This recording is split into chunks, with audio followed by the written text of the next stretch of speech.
নিত্য প্রয়োজনীয় পণ্য মূল্যের ঊর্ধ্বগতি সহনীয় পর্যায়ে রাখা, আইন শৃঙ্খলা পরিস্থিতির উন্নতি এবং দ্রুত নির্বাচনের রোডম্যাপ ঘোষণার দাবিতে সারা দেশে ৮ দিনের কর্মসূচি ঘোষণা করেছে বিএনপি। আগামী ১২ থেকে ২৫ ফেব্রুয়ারি পর্যন্ত চলবে এ কর্মসূচি। আজ এক সংবাদ বিজ্ঞপ্তিতে এ কর্মসূচির ঘোষণা করে দলটি।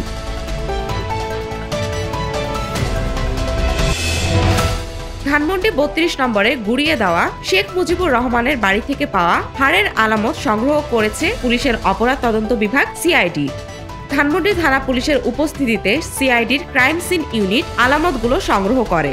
তবে সেখানে পাওয়া হাড়গোড় মানুষের নাকি অন্য কোনো প্রাণীর তা ল্যাবে পরীক্ষা করে দেখা হবে বলে জানানো হয়েছে।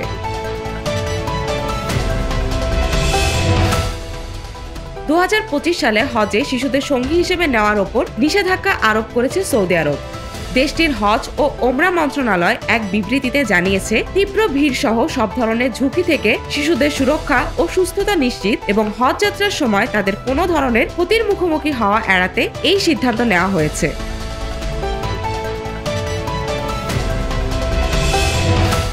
বৈরী দেশ চীনের ওপর ট্রাম্পের শুল্ক আরোপের হুমকির মধ্যেই মার্কিন কিছু পণ্যে ইতোমধ্যে শুল্ক আরোপ করেছে চীন।